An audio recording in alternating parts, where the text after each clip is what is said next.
Bismillahirrahmanirrahim. Assalamualaikum warahmatullahi wabarakatuh.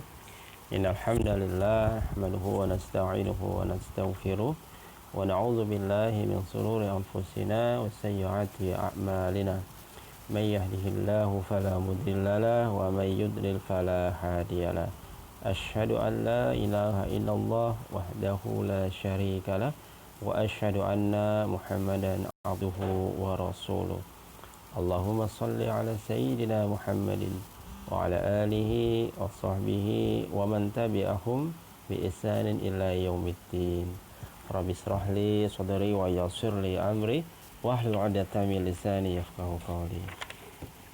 Alhamdulillah, segala puji bagi Allah yang telah memberikan kepada kita nikmat iman, nikmat sehat wal afiat, sehingga berkat rahmat dan hidayahnya kita masih bisa menjalankan salah satu kewajiban kita, yaitu menuntut ilmu.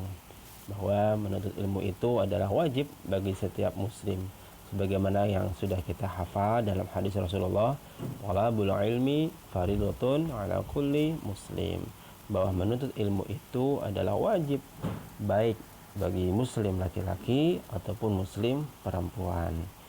Qadar Allahnya pada masa pandemi COVID-19 ini kita tidak bisa bertemu langsung, kita tidak bisa bertemu dalam satu tempat, tapi berharap kita semua masih atau tetap diberikan taufik dan hidayahnya sehingga kita tetap semangat untuk belajar, apalagi mempelajari ilmu agama.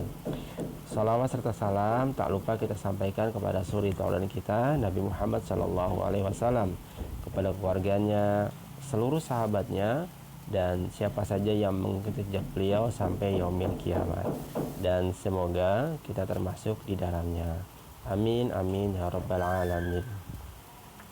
Anak-anakku kelas 11 SMA ITG Manurani, kita dengan izin Allah bertemu kembali bertatap muka melalui video pembelajaran ini di mata pelajaran fikih. Di awal, di pertemuan pertama kemarin, mohon maaf Bapak tidak bisa menampilkan visual seperti ini karena satu dan kondisi lain hal. Apa kabar semua anak-anakku? Alhamdulillah. Ya, kalau kita lihat dari cover buku fikih yang kita pegang ini, terlihat itu ada gedung pengadilan. Nah, ya, terlihat ada gambar pengadilan. Seakan-akan menggambarkan isi dari buku ini tentang pengadilan ya. Wih, serem sekali. Nah, tapi kita akan pelajari tentang namanya di sini jinayah, ya, jinayah. Nanti kita akan pelajari. Baik, sebelum kita memulai pelajaran kita, mari kita awali kegiatan ini agar mendapatkan rahmat ridha dari Allah Subhanahu wa taala. Kita mulai dengan baca basmalah. Bismillahirrahmanirrahim. Anak-anakku yang berbahagia, sebelum kita memulai pelajaran di bab 1, ada kompetensi inti yang menjadi tujuan kita atau menjadi standar kita. Yang pertama adalah bahwa setelah mempelajari fikih ini, diharapkan siswa dan siswi yang pertama menghayati dan mengamalkan ajaran agama Islam yang dianutnya. Yang kedua, menghayati dan mengamalkan perilaku, sikap jujur, tanggung jawab, peduli, gotong royong, santun, proaktif, dan lain sebagainya yang sudah kita baca semua. Dan yang ketiga, memahami, menerapkan, menganalisis pengetahuan faktual, konseptual, prosedural.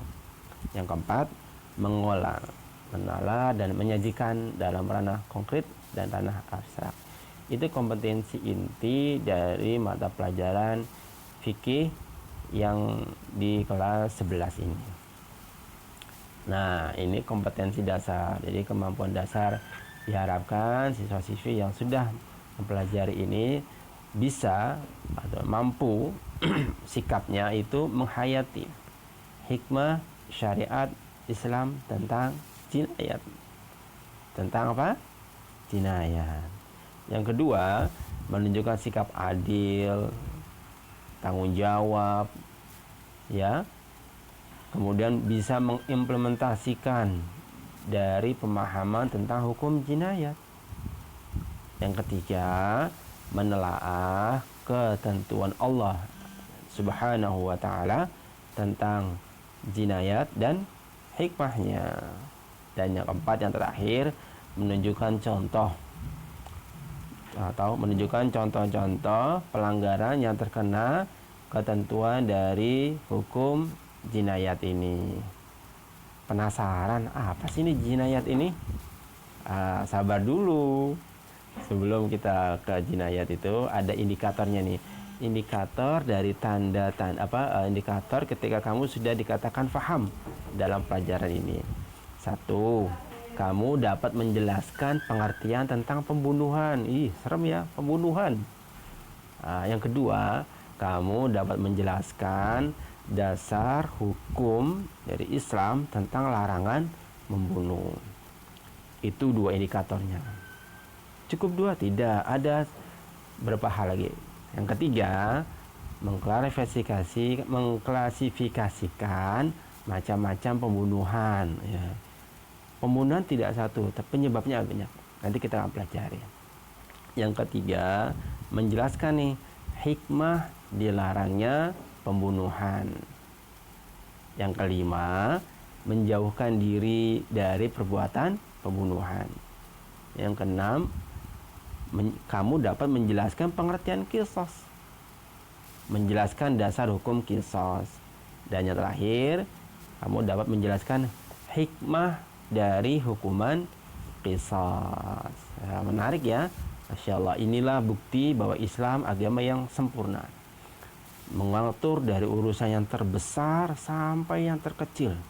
Nah, termasuk ini, mengatur hubungan hablum minan nas.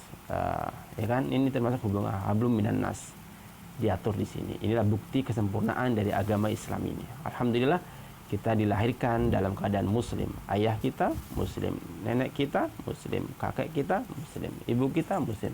Alhamdulillah.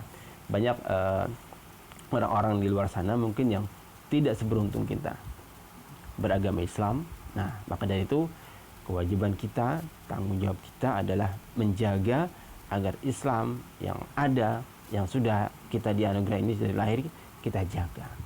Kita semua berharap agar kita dimatikan, diwafatkan dalam keadaan muslim. Tidak hanya muslim, tapi diwafatkan dalam keadaan husnul khotimah. Ya, maka dari itu mari kita sama pelajari hukum-hukum Islam yang sudah dijelaskan oleh para ulama. Ya, tinggal kita mau belajar atau tidak. Nah, sudah lihat gambar apa yang Bapak tampilkan di sini? Sedang apa mereka ya? Iya, mereka berada di ruang sidang. Ada hakim, ada jaksa, ada penuntut, ada pengacara, dan ada terpidana. Benar, ini adalah suasana di ruang sidang. Ya, suasana di ruang sidang. Nah, ini apa ya? Ini adalah bentuk-bentuk dari hukuman yang diterapkan dalam Islam. Ini adalah hukuman cambuk. Ini Bapak ambil dari salah satu gambar yang ada di Google. Sepertinya ini ada di Aceh ya. Yang Aceh sudah menerapkan hukuman syariat Islam berupa hukuman cambuk. Ini termasuk hukuman cambuk yang pelakunya mungkin melanggar ketentuan syariat Islam. Mohon maaf, ada berapa lagi hukuman yang Bapak agak ngeri menampilkannya, seperti hukuman pancung ya, jadi dipotong kepalanya. Jadi mohon maaf, Bapak belum bisa menampilkan karena ngeri juga Bapak ngelihatnya. Ya, seperti itu. Dan hukuman seperti dipotong tangan ketika ada seorang yang mencuri, seperti itu. Ini Bapak tampilkan hanya salah satu contoh saja tentang hukuman cambuk atau hukuman rajam. Ya, jadi dalam hukum Islam itu ada hukuman cambuk, kemudian juga hukuman kisos. Kisos itu membalas ya, membalas dengan setimpal. Ketika dia membunuh, maka dibunuh juga. Ketika dia misalnya melukai wajahnya sampai misalnya giginya copot, ya dicopot juga, seperti itu. Jadi membalas dengan setimpal, ya seperti itu. Nah, ini lagi buku fikih. Ini tentang ruang sidang. Nah, apa sih pengertian jinayat itu? Ada yang tahu? Jinayat artinya adalah ketetapan atau hukum pidana Islam. Apa?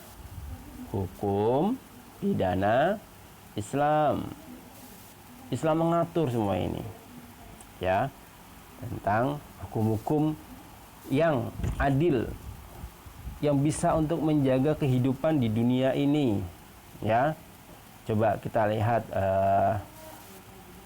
negara-negara yang ada terjadi misalnya balas dendam, aksi balas dendam.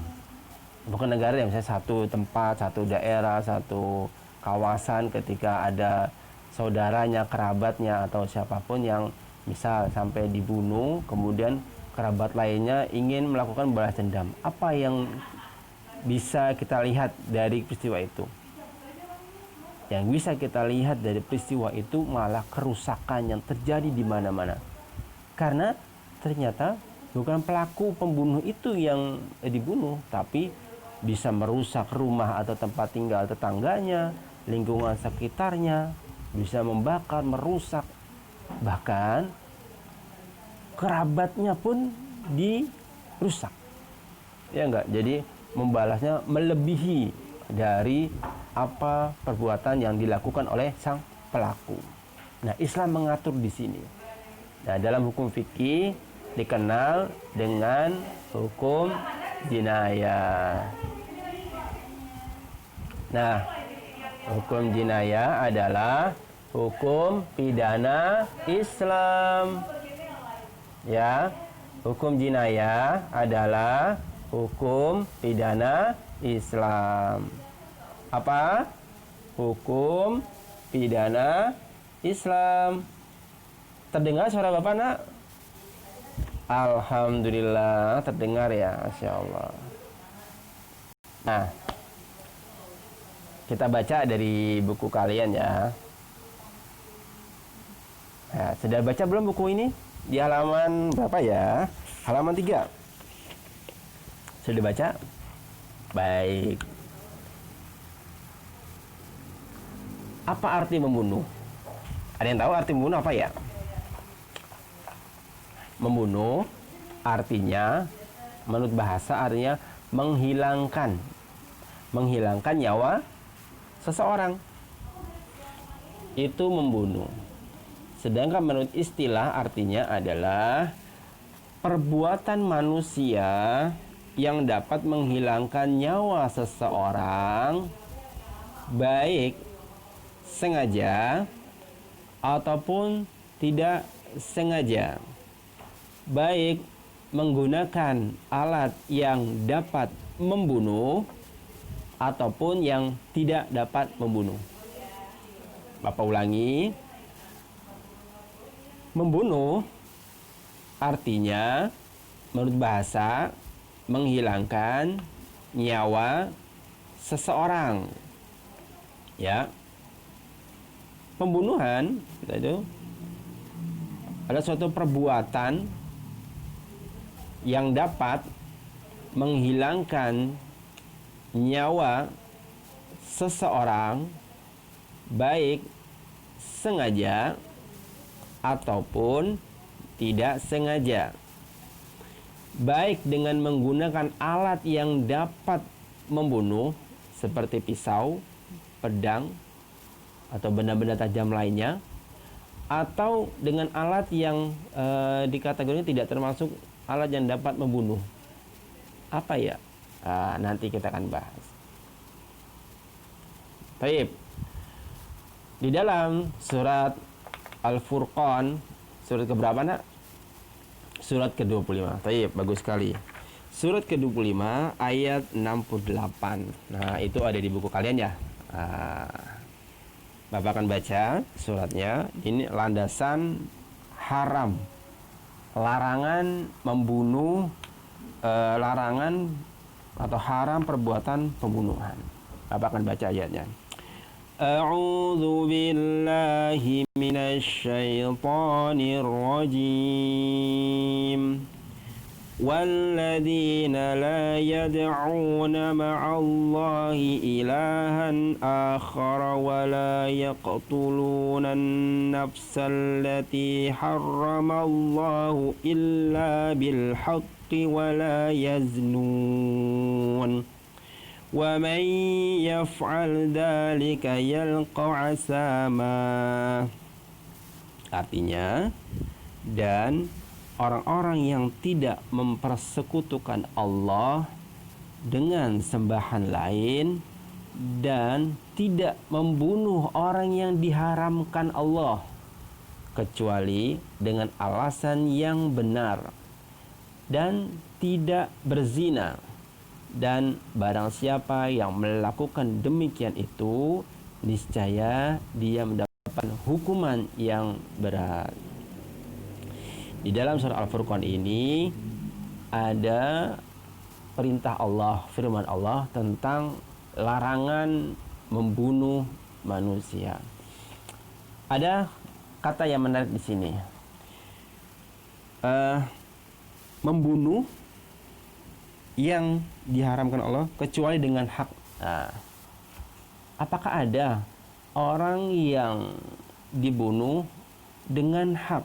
Nah, kalau di buku kalian di alinea ke terakhir itu, pembunuhan termasuk perbuatan dosa besar. Nah, al-kabair, dia termasuk dosa besar kecuali dengan jalan yang benar. Nah, jadi ada orang yang dapat dibunuh tapi dengan cara yang benar. Siapa itu? Satu, seseorang pembunuh, maka hukumannya dibunuh jika sang ahli warisnya tidak ridha dan menghendaki ditegakkannya hukum qisas. Yang kedua, siapa? Seorang pezina yang sudah menikah, ya, termasuk zina muhsan. Seorang yang sudah menikah kemudian dia melakukan perselingkuhan, perselingkuhan itu. Kemudian dia ketahuan dan di hadapan hakim, maka hukumannya adalah dengan cara dirajam sampai mati. Masya Allah, ngeri hukumannya. Ada lagi di zaman sekarang ini pelaku LGBT, sama juga dengan cara dirajam. Dengan cara apa? Justru kalau LGBT lebih parah lagi, dia dilempar dari ketinggian, ya, kemudian dilempar dari ketinggian sampai mati. Sementara kalau orang-orang yang katakanlah selingkuh, nah, semoga kita terhindar dari perbuatan ini. Semoga Allah menjaga diri kita dan keluarga kita dari perbuatan ini. Ini perbuatan yang sangat keji, ya. Jadi jangan sampai diri kita dan saudara kita, semoga Allah menjaga dari perbuatan ini.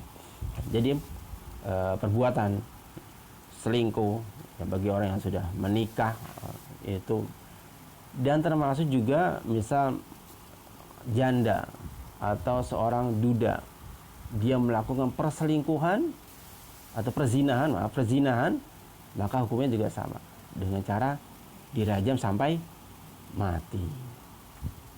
Ya, seperti itu. Anak-anakku, al-kabair yang tadi saya sebutkan di situ adalah perbuatan-perbuatan dosa besar. Salah satunya adalah pembunuhan. Ya. Semoga Allah jaga diri kita dan keluarga kita dari perbuatan ini. Baik. Nah, ini tadi saya sebutkan. Jadi pembunuhan adalah menghilangkan nyawa seseorang, ya.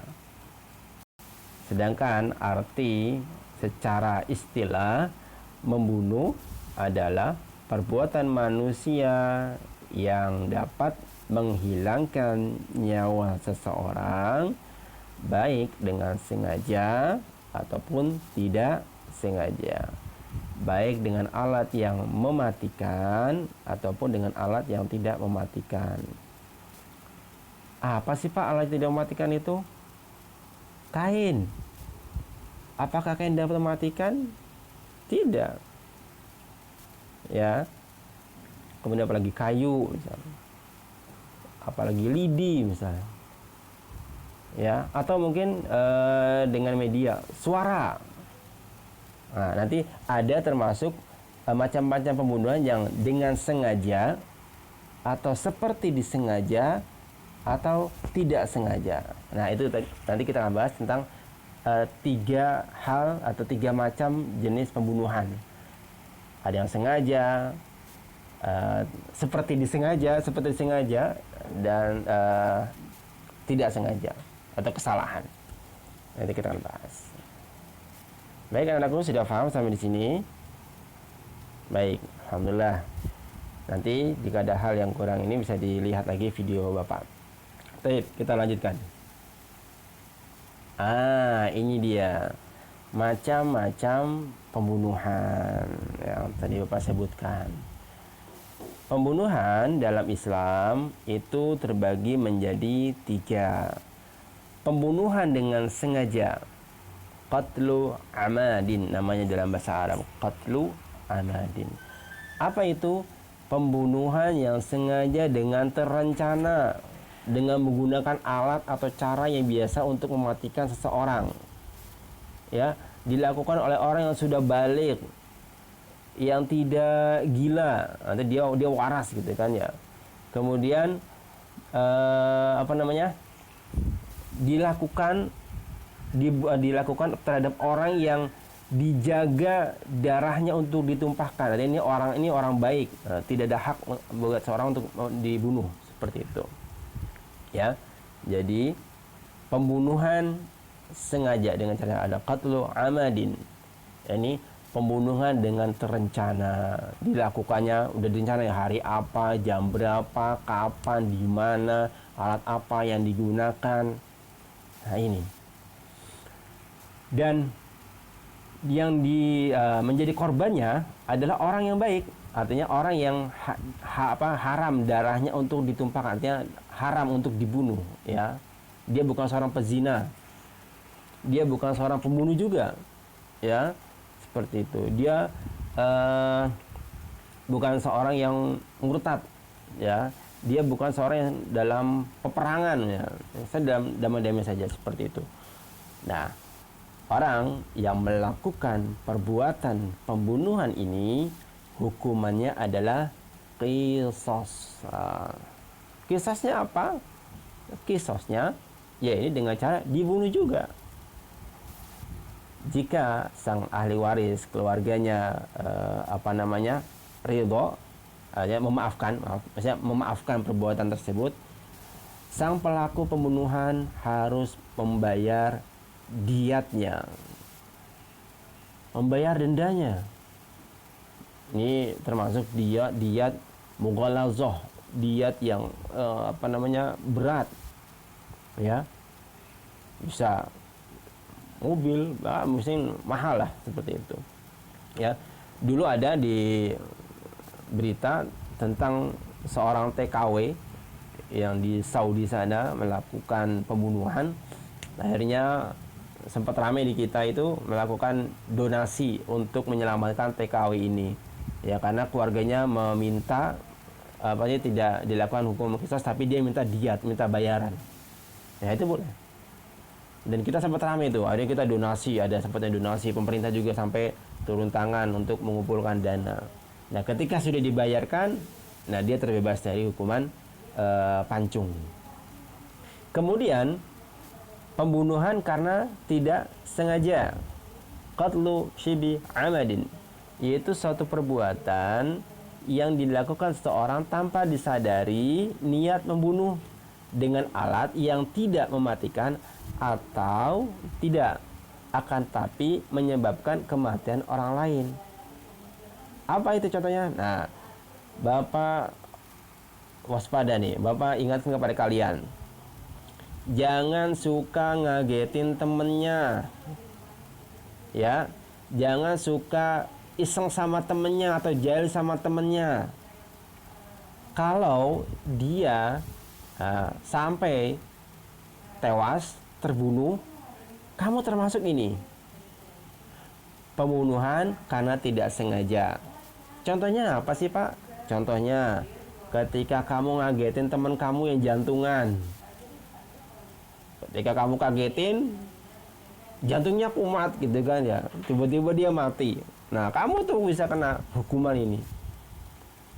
Tapi ini tidak sampai dipancung hukumannya atau tidak sampai dikisos, hanya membayar diat. Diatnya sama dengan diat yang pertama, yakni diat mughalazoh, berat. Kamu ngagetin teman kamu. Atau mungkin kamu misal iseng nih mukul teman kamu dengan buku, misal gitu kan. Ternyata dia refleks punya penyakit jantung atau punya apalah. Mati. Kamu juga iseng lagi. Misal lagi jalan kamu selengkat atau kamu bahasanya tuh ya, kamu halangi lah seperti itu. Atau ketika teman kamu pengen duduk di kursinya, kamu geser kursinya sehingga teman kamu jatuh dan sampai mati. Hati-hati, jangan iseng sama teman yang isengnya nggak usah iseng lah yang tidak faedahnya sebetulnya ya, karena kita jaga diri kita dan keluarga kita jangan sampai kita termasuk melakukan perbuatan ini. Nah, yang ketiga, pembunuhan karena kelalaian. Ini qatlu khatti. Pembunuhan yang terjadi karena salah satu dari tiga kemungkinan. Pertama, salah dalam perbuatan. Kedua, salah dalam maksud. Yang ketiga, kelalaian. Nah, salah dalam perbuatan ya, misal seorang mekanik misalnya, seorang mekanik atau seorang operator atau seorang apa dalam mesinnya atau dalam ketika dia mengoperasikannya kan itu tidak diterapkan sesuai dengan standar SOP-nya ya, misal remnya blong atau remnya tidak bekerja dengan baik ya, itu pembunuhan karena kesalahan dalam perbuatan. Yang kedua, salah dalam maksud. Apa ini contohnya? Contohnya ketika kamu yang iseng nih, sukanya, mungkin ada orang yang sukanya dia berburu. Dia memiliki senapan angin ya, dia iseng-iseng gitu kan. Nah, dia pengen nembak burung nih. Ternyata qadar Allahnya meleset. Di pohon sebelah ada orang yang sedang naik atau sedang metik jambu misal gitu kan. Bukannya kena burung yang dimaksud, malah kena jantung orang yang sedang metik pohon itu. Akhirnya jatuh, mati. Nah, itu ya pembunuhan karena kelalaian. Dia tidak ada niat membunuh, tidak ada. Tapi karena dia contohnya seperti itu, ya itu bisa terjadi. Ya. Dan yang ketiga ada kelalaian. Nah, sama seperti yang kelalaian seorang pekerja yang tidak mungkin lalai dalam pengerjaannya seperti itu. Nah, dasar hukum larangan membunuh. Ingat, membunuh adalah perbuatan yang dilarang dalam Islam karena Islam menghormati dan melindungi hak hidup setiap manusia. Allah Subhanahu wa taala berfirman dalam surat Al-Isra ayat 33. A'udzu billahi minasy syaithanir rajim. ولا تقتلوا النفس التي حرم الله إلا بالحق. Artinya, dan janganlah kamu bunuh jiwa yang diharamkan Allah untuk membunuhnya, melakukan dengan satu alasan yang benar. Nah, ini salah satu yang tadi saya sebutkan, dalil nakli tentang larangan untuk membunuh seseorang. Nah, qisas. Apa qisas ya? Ya, qisas artinya hukum membalas dengan setimpal atau seimbang. Seperti Bapak sebutkan di awal tadi, ketika dia melakukan pembunuhan maka dibalas dengan membunuh juga. Ketika dia memukul, dia dibalas dengan pukulan juga. Ketika dia mencambuk, dibalas dengan cambuk juga, dan seterusnya. Syarat ditegakkannya hukum qisas karena pembunuhan. Yang pertama adalah pelakunya adalah orang yang sudah balik, pertama berakal, artinya bukan orang gila. Ya, kalau orang gila tuh terbebas dari hukum ya. Dia mau dalam ketika dia gilanya seumur hidup tidak sholat pun gak ada masalah, ya nggak? Ya, nah syarat ditegakkannya hukum qisas bagi pembunuh adalah satu, orang itu berakal. Yang kedua, balik. Nah, sudah balik.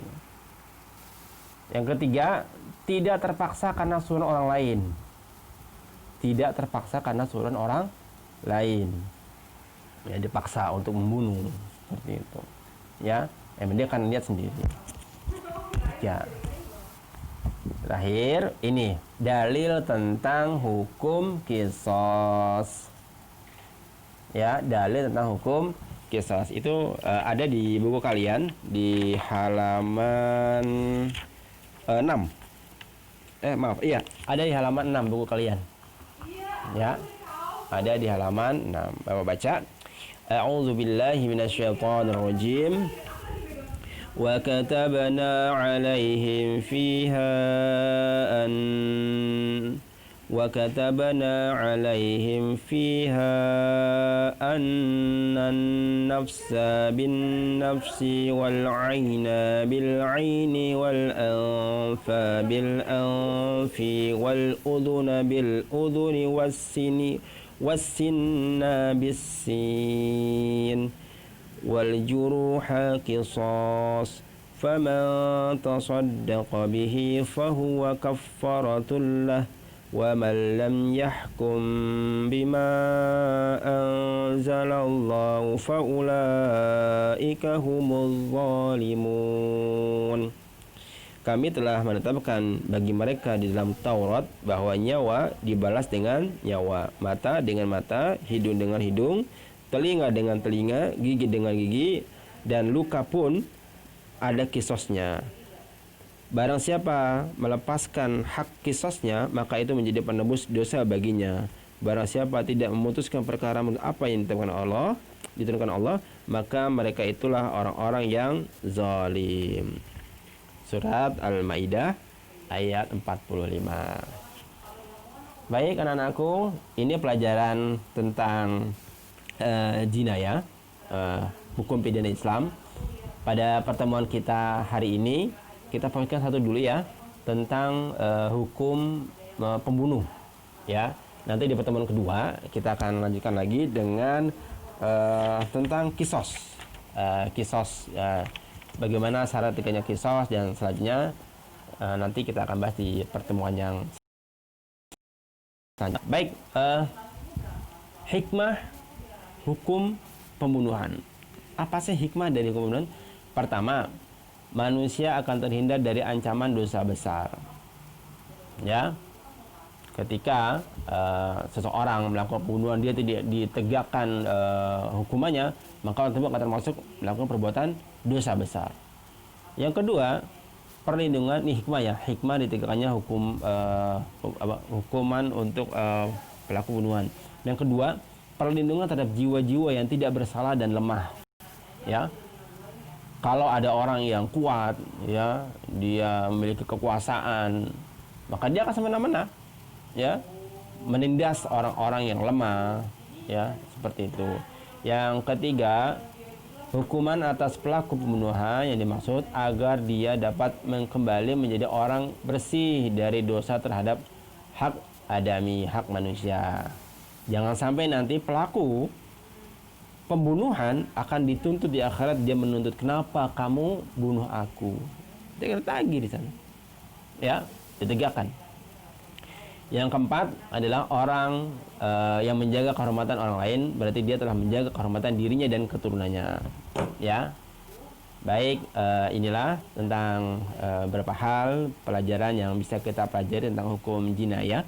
Hari ini kita belajar tentang hukum pidana Islam tentang pembunuhan. Baik, Bapak akan memberikan tugas kepada kalian dari pertemuan ini. Itu ada di halaman 2 buku kalian. Ya, Bapak akan bacakan di sini soalnya. Yang pertama adalah apa hukuman yang pantas untuk pelaku pembunuhan. Itu yang pertama.